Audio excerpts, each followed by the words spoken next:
Olá, caras estudantes e caros estudantes. Hoje a gente vai ter um diálogo com a Clara Pedroso Mafia, que é gerente técnica e econômica da OCB Nacional. A gente está muito feliz por ela ter aceito esse convite de vir nos explicar esse processo, de como que foi transformar os 13 ramos em 7, por que isso aconteceu e o que isso implica, né, na prática das cooperativas no dia a dia.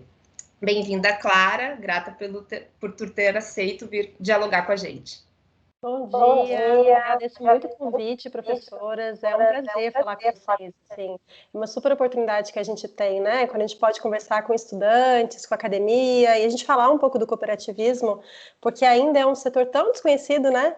No Brasil e nas universidades de maneira geral. Então é muito legal quando a gente tem pessoas que estão estudando o cooperativismo, né? Então estamos gratos sempre de participar de oportunidades como essa. Bom, como você comentou, eu sou Clara Mafia, eu sou gerente técnica econômica da OCB. Na verdade, eu sou formada em ciência política pela UNB, então tenho uma formação um pouco diferente, pós-graduada em gestão empresarial pela FIA USP, e entrei na OCB com esse foco de atuação com o poder legislativo, né? A OCB tem uma atuação muito concentrada, né, nesse papel de representação, especialmente no Poder Legislativo, mas também no Executivo. Então, eu entrei na antiga assessoria parlamentar da OCB, e ali fiz uma carreira até o momento em que fui convidada para assumir uma outra gerência, que é a gerência técnica econômica.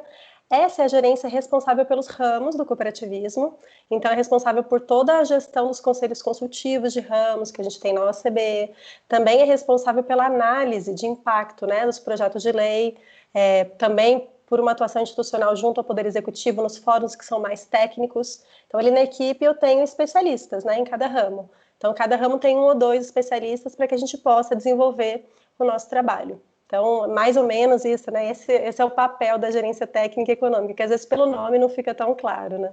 Exatamente. A gente até olhou e se perguntou, né? Exatamente o quê? Atua exatamente aonde? Ótimo. E como foi esse processo? Desde quando vocês sentiram a necessidade, acho que a partir até das próprias cooperativas e dessas análises, né? Interagindo com o meio, interagindo com o campo, com o lugar, com as pessoas, é que vocês perceberam como é que foi esse processo? Há bastante tempo já, né? A gente vem discutindo internamente, a gente vinha sentindo já a necessidade, né, de pensar numa alteração de ramos. Então, muitas vezes quando a gente percebia dificuldade no atendimento a determinados ramos, porque tinha uma representatividade muito pequena, outras vezes porque a gente tinha dificuldade de ter um padrão de comunicação, né, das unidades estaduais, do nacional, era mais difícil a gente ter que explicar muitas vezes alguns ramos muito específicos. A gente também começou e a gente ali a partir de 2012, 14, começou a vir muito forte todo esse movimento de inovação, de modernização, e a gente começou a perceber também que o quanto a gente ter muitos ramos super segmentados dificultavam que a gente se adaptasse a essa mudança que estava vindo cada vez mais rápida, né, nos mercados, na forma do consumidor se relacionar com as cooperativas, né, da sociedade conhecer o cooperativismo. Então, era algo que estava assim, a gente vinha discutindo, a gente, né, é um movimento, né, então a gente vinha ganhando força nessa discussão, até que em 2018 houve, então, realmente o interesse da nossa diretoria de que a gente pudesse estudar de maneira mais aprofundada essa temática. E aí foi o início desse processo mesmo, mas não é um processo que iniciou em 2018, né, então realmente é algo que foi sendo construído ao longo do tempo por conta dessas interações, e com certeza 2018 foi só, a gente culminou nessa discussão final aí, para a readaptação dos ramos. E como foi esse estudar, né? Vocês montaram uma equipe, como que era composta essa equipe? E quanto tempo vocês ficaram estudando isso, analisando, para que de fato acontecessem essas mudanças? Quais foram os desafios, né, nesse processo de constituir realmente essa nova representação? A gente constituiu um grupo de trabalho, né, com representação de técnicos de unidades estaduais por região, e também tínhamos a participação de técnicos da OCB Nacional, né? Então, tinha uma coordenação muito forte minha pela gerência técnica e da Ana Paula pela assessoria jurídica, mas a participação das duas equipes muito fortemente, né? Então, dependendo do ramo que a gente estava discutindo, a gente tinha algumas pessoas que estavam contribuindo com a gente, e esse grupo, que era um grupo fixo, né? Então, com essa representação por estados. A gente sempre tem esse formato na OCB, né? Como a OCB tem essa organização federativa, a gente tem representação nos estados, e quem faz o relacionamento direto com as cooperativas são as unidades estaduais. Para a gente é importante que toda discussão a gente possa ouvi-los, né? Entender a percepção deles ali na ponta, porque às vezes a gente está aqui em Brasília e tem uma visão e não necessariamente é a visão exatamente do que ocorre no dia a dia. Então, a gente constituiu esse grupo em 2018. O grupo discutiu inicialmente, para a primeira etapa do processo, foram 6 meses, né? Então, a gente fez algumas reuniões presenciais, algumas reuniões virtuais. Ainda era um momento que o presencial era muito importante, né? Hoje em dia, a gente faria tudo virtual. A gente fez algumas presenciais, fez algumas virtuais. E a gente tinha um padrão, tá, de discussão. Então, a gente definiu quais eram os requisitos importantes de análise, né? Então, o ramo tem alguma legislação própria? Cooperativas desse ramo possuem legislação própria? Existe algum tratamento tributário específico? Existe algum desdobramento sindical que possa ocorrer por conta de uma mudança desse ramo? Né? Qual é a representatividade do ramo? Então, a gente elencou quais eram esses critérios importantes para a gente dar objetividade na análise. Claro que, de alguma maneira, é uma análise que também tem um viés político-institucional, né? Não tem como a gente escapar disso, porque é uma instituição política, né? Mas a gente queria, pelo menos enquanto grupo técnico, nesse primeiro momento, que a gente pudesse realmente ter uma lógica e um sentido naquilo que a gente vinha discutindo e que teria de proposta no final das contas, né?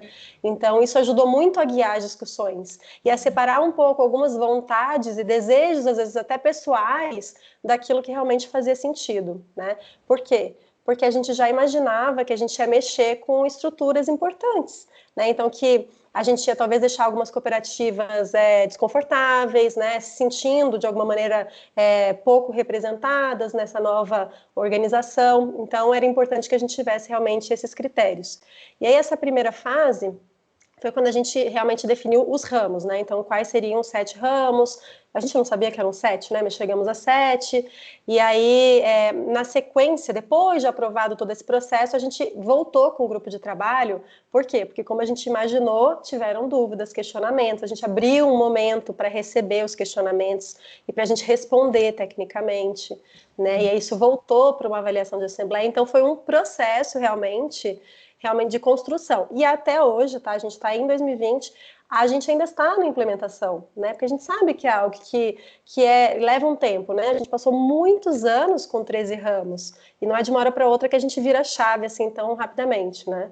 Então, ainda estamos no processo de governança dos conselhos consultivos, de governança dos fóruns de discussão, né? Para que a gente não perca nenhuma pauta específica, nenhuma agenda, que continua sendo importante, mesmo que aquele ramo não exista mais enquanto ramo. Uhum. Essa era uma pergunta que eu ia te fazer na sequência, que é em relação a como que as cooperativas, como que algumas cooperativas reagiram, porque a gente sabe que algumas pessoas ficaram desconfortáveis nessa realocação, né?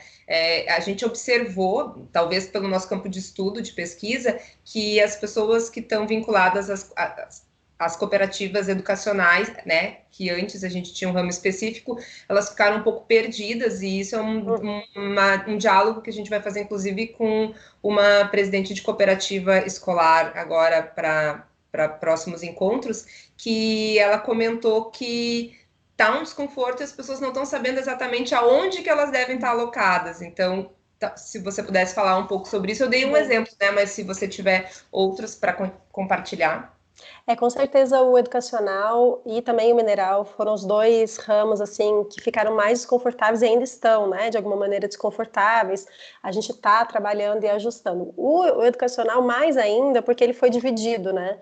Por quê? Porque a gente entendeu que quando a gente olha a relação de prestação de serviço ou de consumo, a gente tinha modelos realmente diferentes, né? Então, a gente tem um modelo que é um modelo de oferecer serviços de maneira conjunta, né, dos professores para a sociedade, e aí o interesse é de você agregar o máximo de valor a esse serviço, e por outro lado, um serviço de consumo de serviço educacional, né? Então, de pais se organizando para consumir de maneira melhor e ter um serviço mais adequado, de maior qualidade para os seus próprios filhos. Então, são interesses bem diferentes e em alguns momentos conflitantes. E a gente, inclusive, tinha cooperativas mistas, né? O que para a gente também era muito preocupante, a gente ter cooperativas mistas, porque, de alguma maneira, o quadro social teria, sim, muitos momentos de divergência, né? Então, inclusive, saiu uma orientação nossa de que, do ponto de vista legal, não faz muito sentido, né? E do ponto de vista do cooperativismo, não faria muito sentido a gente ter essas cooperativas mistas, que as unidades deveriam orientar para que a cooperativa olhasse qual é o sentido dela, né? Ela tem um sentido de uma cooperativa de professor ou de uma cooperativa de pais. E esse processo até tem sido mais tranquilo, a gente tinha poucas cooperativas assim, né? Mas as cooperativas, elas tinham já uma ligação temática em torno da educação, que é uma pauta muito importante, muito grande. Então, essa separação, né, de pais e professores fez bastante sentido para a gente quando a gente fez a divisão de ramos, mas deixou o pessoal um pouco em dúvida. Então, ainda no exemplo da educação, a gente tem... Como é que a gente organizou, né? A gente tem nossos conselhos consultivos de ramos já há muitos anos. Cada ramo tem o seu conselho consultivo, e para o ramo trabalho e produção de bens e serviços, que foi o ramo que agregou o maior número de segmentos, né? Ele virou um ramo guarda-chuva, a gente já tem uma proposta de governança que a gente está iniciando a implementação de ter câmaras temáticas. Ou seja, o ramo, nesse caso, ele não vai ser o fórum mais importante necessariamente, né? O conselho consultivo. Então, o conselho consultivo, ele vai existir para uma reunião anual, 2 reuniões anuais, para uma avaliação assim, de temas mais transversais. Mas para aquela discussão realmente mais diária, né, de temas específicos, aí a gente quer manter essa organização por câmaras, e o nosso compromisso com o ramo educacional, com o então ramo educacional, é de que tanto a Câmara de Pais, que está vinculada ao ramo consumo, quanto a Câmara de Professores, que está vinculada ao ramo trabalho, elas sempre vão ter reuniões conjuntas, no mesmo dia, porque a gente tem pautas separadas e a gente vai ter pautas conjuntas, né, que tenham a ver com as 2 câmaras. Então, a gente vem tentando, é um processo de comunicação, a gente vem sempre pedindo um voto de confiança, de que não vamos deixar, né, de tratar, de representar, de olhar para essas pautas que são específicas.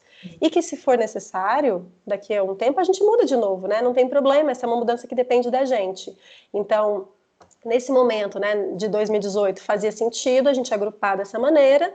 A gente está fazendo uma aposta, está entendendo que faz sentido, e claro que se isso trouxer mais problemas do que soluções, a gente vai voltar a discutir, né? Então, esse é uma pauta sempre em discussão, não é um tema que, pronto, acabou, agora temos 7 ramos e está tudo resolvido, né? Não, a gente está sempre discutindo. Mas o mineral também, da mesma maneira, que é um setor muito específico, não se enxergava como trabalho, e também sentiu assim um pouco ameaçado, né, com essa mudança de não ter mais, a gente não ter esse olhar, porque realmente é uma temática assim bem específica aqui também no nosso relacionamento com o Poder Executivo, com fóruns bem específicos, né?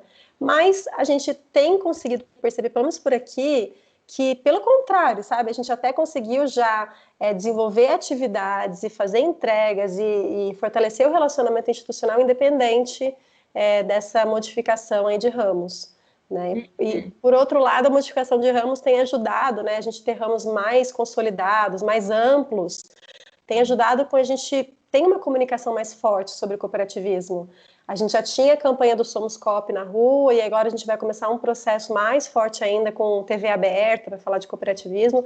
E aí, quanto menos a gente tem que explicar, né, fica mais simples para falar para a sociedade. Então, a gente tem percebido alguns ganhos interessantes já nessa nova divisão de ramos.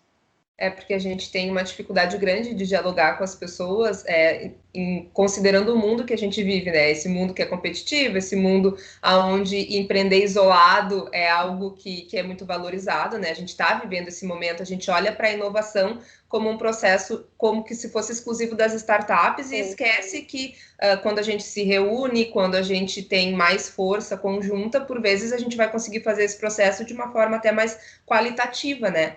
Então, é muito interessante perceber o estudo também, porque por vezes a gente esquece que não é de cima para baixo. Acho que esse movimento que o sistema está fazendo de ouvir, né? Ouvir aquilo que está acontecendo dentro de uma escala hierárquica, né? Dentro de outras esferas é bastante fundamental para compreender o processo. E o que na tua fala é muito evidente, muito interessante, esse caminho de que não é um caminho sem volta, mas não necessariamente se a gente precisar rever, a gente volta ao que era, mas que a gente vai estar sempre se reconstruindo a partir das necessidades que vão aparecendo. Eu acho que é muito importante reforçar esse ponto, porque existe uma dúvida muito grande, né? Tem pessoas que ainda acham que os ramos do cooperativismo têm vinculação com a legislação cooperativista. E não tem nenhuma relação, né? Essa é uma definição absolutamente interna ao sistema OCB. É uma definição que existe para facilitar o nosso processo de representação, para facilitar a comunicação do cooperativismo, o atendimento pelo SESCOP, e assim como existe em todos os outros países, né? Então, cada país tem a sua definição de ramos. Então, a gente não tem nem na legislação brasileira uma definição de ramos, e muito menos uma definição internacional da ACI, por exemplo, sobre quais são os ramos do cooperativismo, né? Então, cada país tem país aí com 3 ramos, tem país que tem 7, tem país que tem 10, né? A gente, inclusive, o Brasil é um dos países com o maior número de ramos, com 13, né? A gente ficava um pouco diferente, assim, um pouco fora da curva, com esse número bem grande de ramos. E também olhamos para fora, a gente olhou também para alguns modelos, né, de outros países, entendendo o que estava funcionando, para que isso pudesse subsidiar a discussão aqui em 2018, 2019, né, que a gente realizou. Mas isso é importante, por quê? Porque aí algumas pessoas começam a ter a preocupação de que estar classificado no ramo tal, como ramo trabalho, necessariamente atrai para elas a 12.690, né, que é uma legislação que as cooperativas ainda têm preocupação, por mais que a gente acredite, assim, profundamente que seja uma legislação muito importante para que a gente tire aquela pecha das cooperativas de trabalho de um formato, né, de uma organização do trabalho para desvirtuar direitos trabalhistas, né? Então, a 12.690 veio para isso. Mas a gente tem cooperativas, inclusive, educacionais, minerais, ou até do trabalho mesmo, que ainda têm dúvidas, preocupações com relação à lei e ficaram preocupados de que estarem no ramo trabalho e produção de bens e serviços automaticamente estariam classificadas nessa lei. Não. Eu falo sempre isso, quando eu começo a falar do ramo, né, eu fiz algumas apresentações até recentes, eu falo, gente, esse não é o ramo da 12.690, tá? Esse é o ramo trabalho e produção de bens e serviços. Boa parte dessas cooperativas que estão aqui classificadas tem que atender a 12.690, mas essa é uma definição que só é possível fazer olhando o estatuto, olhando a atividade, o objeto específico da cooperativa, né? E muitas cooperativas que também têm que atender 12.690 nem estão classificadas nesse ramo, como é o caso de cooperativas de saúde, por exemplo, né, de atendimento na saúde que não estão ali naquela exceção da 12.690, algumas do transporte. Então é isso, acho que a gente sempre busca deixar muito claro isso. A definição e classificação de ramos é interna, ela não tem desdobramento legislativo, tributário, sindical, não é para ter, não deveria ter, se tiver, porque tem algum equívoco, alguma interpretação equivocada, talvez do poder público, né, ou de alguém com um olhar externo, e a gente está aqui também para fazer os esclarecimentos necessários. Sabe que eu fiquei pensando muito enquanto vocês estavam conversando sobre isso, assim, e tem algumas curiosidades mais a respeito dessa questão da identidade cooperativa de cada ramo, porque, para além, né, das questões legais, eu gostaria de saber se você percebe algum impasse em relação aos ramos que antes estavam constituídos, né, eles terem se identificado tanto, por exemplo, o ramo mineral, você acredita que tenham a ver mais com questões legais ou não, com a identidade que se construiu ao longo do tempo, né, com esse ramo ou mesmo outros, que aí no momento em que você propõe essa redução e você coloca, né, em ramos maiores, por mais que existam essas câmaras temáticas, será que aí não tem algum impasse, algum desconforto em relação à identidade que se construiu ao longo desse tempo, ou não? Ou eu só viajei aqui? Não, com certeza absoluta tem a ver com a identidade, né? O ramo mineral, porque é realmente uma atividade muito específica, e mesmo dentro do ramo mineral existe uma identidade específica das cooperativas de ouro, né? Do garimpo do ouro. A gente tinha um ramo mineral mais abrangente, que tinha ali várias substâncias classificadas ali dentro, mas quando você olhava aquele grupo que tinha essa coisa mais coesa da identidade, era muito voltado para aqueles que estavam trabalhando, que trabalham com ouro, né? Então, eles mantêm esse relacionamento entre eles, mas a questão é da identidade e de espaço, sabe? Muita preocupação de qual é o meu espaço na entidade que me representa, se eu não sou mais um ramo, né? Como é que a minha agenda, como é que as minhas pautas vão ser consideradas se eu não sou mais um ramo? Então, essa é uma preocupação também que sempre veio muito forte. E no educacional, o professor, ele sempre se entende realmente, né? O professor tem um papel tão importante na sociedade, e essa era uma fala muito forte dentro do educacional, de que o professor não é um trabalhador como outros trabalhadores, né? Ele é uma categoria diferente, e por ser uma categoria diferente, ele tinha que ter uma consideração diferente, né? Mesmo dentro do cooperativismo. Então, esse também é um ponto de identidade, né? Um ponto de identidade sobre educação, sobre professor, no caso, as cooperativas são de professores, né? De não entenderem que eles deveriam estar junto com, né, com um ramo mais genérico, com um ramo que não tinha essa identidade tão forte, tão específica, né? E muitas vezes, até por uma avaliação, assim, do que o ramo mineral e o ramo educacional como eles enxergavam o ramo trabalho, né? E às vezes o ramo do trabalho era mal visto mesmo dentro do cooperativismo, né, por outras cooperativas. Então também essa preocupação, né, poxa, o que vai virar a minha identidade se agora eu passo a fazer parte desse ramo que já é um ramo que tem questões, né, que tem essa visão às vezes não tão positiva da sociedade, né, do poder judiciário, e o que isso significa para mim também. Mas com certeza a questão de identidade é super central nesse debate também. Eu acho que de todos os ramos que foram reagrupados, rearranjados, os dois realmente que eu sempre vou trazer na discussão, que tem sentido mais, né, são mineral e educacional. São os dois, porque quando a gente olha, por exemplo, o ramo especial, ele era um ramo muito, muito pequeno, né, pouquíssimas cooperativas, não tinha essa identidade tão forte. Olhando o ramo turismo também é um ramo muito pequeno, muito mesmo, a gente tinha modelos muito diferentes dentro do turismo, então realmente tinha turismo que estava classificado num estado como transporte, no outro estado como turismo, né? Então a gente tinha essa divergência também de classificação por conta dessa segmentação, né, muito específica. E aí também são ramos que não sentiram tanto, né? Porque eram cooperativas que não tinham essa coesão tão grande, não tinham esse sentimento de grupo, né? Agora, realmente, mineral e educacional estão sentindo ainda, mas acredito que a gente tem um trabalho legal, a gente vai desenvolvendo e vai superando aí algumas questões, algumas dificuldades para encontrar um bom termo, né, para todo mundo. Acho que é interessante na tua fala também essa questão, né, do processo, como que vocês foram olhar fora, como que isso é organizado em outros países, e também olharam para dentro, olharam para o nosso processo sócio-histórico. Pela tua fala dá para perceber que foi considerado características culturais importantes do país, né, e das regionalidades, porque você mesmo comenta que em estados diferentes às vezes se constitui diferente, e talvez mudar a forma como organiza faça com que a representatividade até o processo de identidade seja repensado e reinterpretado, né?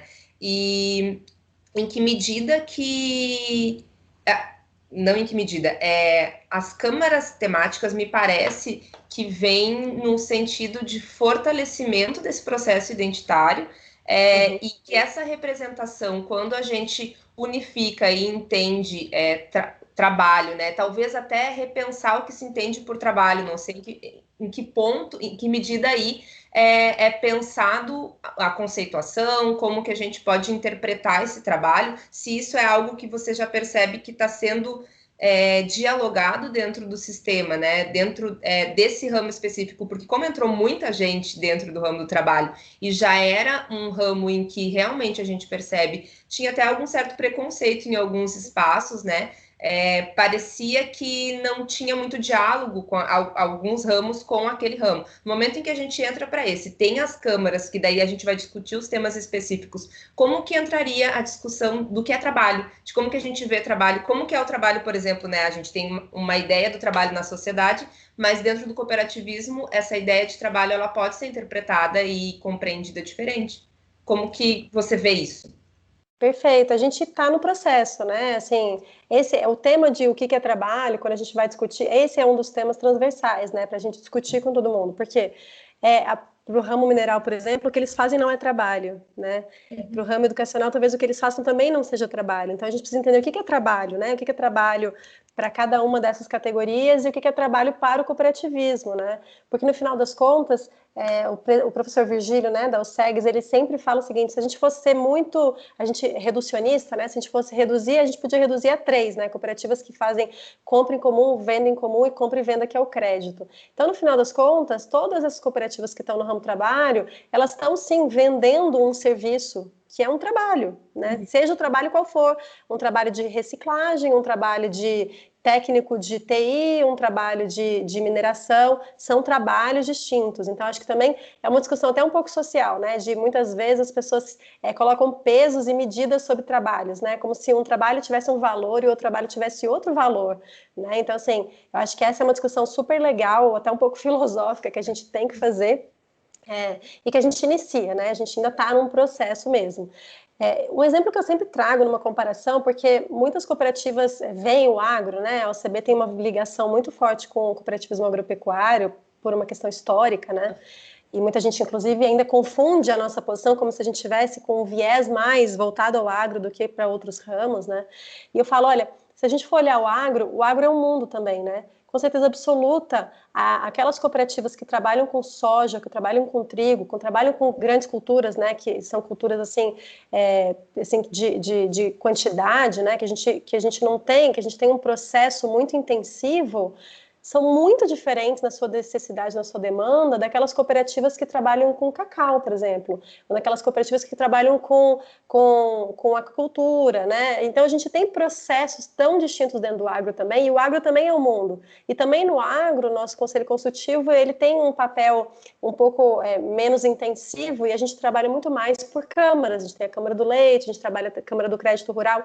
Então, é um exemplo que já funciona para a gente, né? Olhando para o exemplo do agro, que é um ramo que pouco modificou, praticamente não teve mudança, né, nessa distinção que a gente fez aí a partir de 2018, mas que já vinha com um desafio. O agro já era um ramo desafiador, também nesse sentido da diversidade, porque parece que é simples, todo mundo aqui está no setor rural, tá, mas são setores e setores, né, o setor rural no norte é totalmente diferente do setor rural no Rio Grande do Sul, né, completamente, o perfil do produtor, o perfil da propriedade, o perfil da cooperativa, o nível de maturidade da cooperativa, né, o público, então é tudo muito diferente. Então, eu acho que é legal quando a gente olha também essas comparações, porque a gente quebra um pouco alguns paradigmas, né, de que só o ramo trabalho tem esse desafio, né, só o trabalho que é um conceito tão genérico e tão abrangente. Não, a gente tem outros temas que também são muito genéricos e abrangentes, e a gente tem que buscar aí trabalhar, entender o que é o rural, o que é o agro e como é que a gente atende especificamente aí as demandas de cada setor.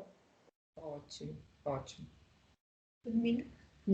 Estamos contempladas pela sua fala. Não sei se tem mais algum ponto que você acha que é importante mencionar. Eu acho que é importante mencionar. Bom, eu vou retomar um pouquinho a parte do histórico, né? A gente teve esse GT que trabalhou por 6 meses de maneira muito livre, assim, realmente muito técnica.